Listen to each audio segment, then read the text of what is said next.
Europe collectively makes up the second largest economy in the world, only falling behind the United States. Germany alone is now the third largest economy, recently surpassing Japan. The continent is filled with advanced, high-income nations with strong living standards. Yet many economists are deeply worried about Europe's future. Europe has fallen far behind the United States in economic output. For nearly 2 decades, it has faced relative stagnation. Some argue this is less about Europe falling behind and more about the US pulling ahead.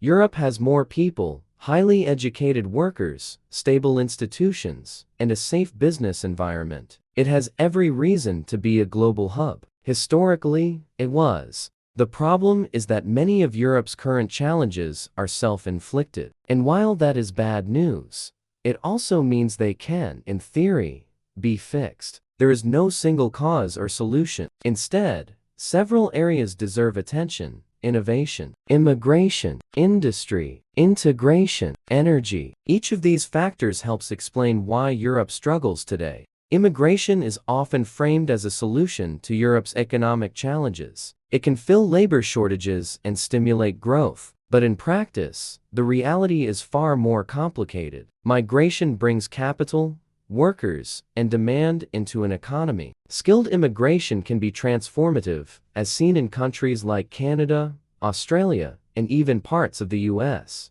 But Europe's immigration structure is different. Only a quarter of migrants enter through work or study visas. Most arrive for family reunification, asylum, or humanitarian reasons. These causes are worthy, but they don't necessarily provide the same immediate economic boost. At the same time, Europe is losing highly educated workers. Millions of talented people leave for opportunities in the United States or the United Kingdom. Unlike inflows, these outflows are concentrated among the most productive individuals. Europe's labor force participation rate is higher than in the US, but that figure is misleading. Unemployment remains higher. Workers also spend fewer hours on the job, especially in Germany, France, Italy, and Spain. And much of the increase in participation is due to older people staying in the workforce longer, not younger people, driving productivity. Europe therefore struggles to grow its population, extend working hours, or retain its most skilled workers. The logical alternative is to provide better tools and resources. This leads to the question of energy and innovation. Economic output is strongly tied to energy use. Historically, Europe relied on cheap Russian natural gas to fuel heavy industry. But this source has been disrupted. Germany, Europe's manufacturing powerhouse, also shut down several nuclear plants, removing a critical source of reliable power. Meanwhile, renewable energy investments will pay off in the long term, but they do not solve immediate problems. As a result, European industries face higher energy costs and stiffer competition. Volkswagen, once a symbol of European industrial strength, has had to close factories and expand production in the United States and China. The largest BMW plant is not in Germany,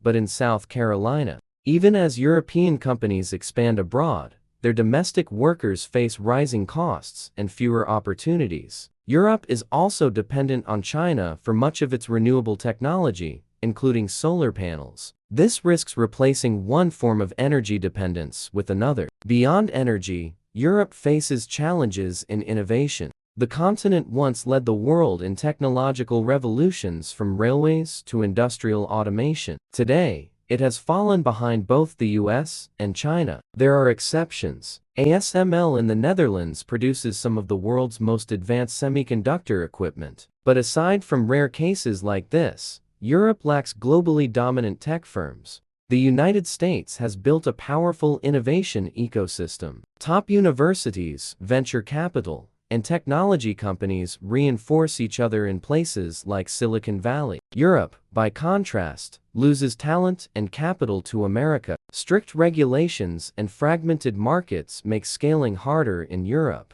Some entrepreneurs simply copy American business models for local markets, only to sell them back to US companies later. This creates short-term profits, but does little to build lasting innovation. Still, there's another perspective. Yes, Europe is less productive than the US, but productivity does not always translate into quality of life. Europeans, on average, enjoy better healthcare, stronger worker protections, and a lower cost of living. American workers may produce more on paper, but much of that benefit goes to the top 10%. That said, prolonged stagnation is dangerous. If brain drain, youth unemployment, and social immobility worsen, Europe could struggle to maintain its high standards of living. In short, Europe's economic challenges are real, and many are self-inflicted. But with the right policies on energy, innovation, and labor, the continent still has the capacity to recover.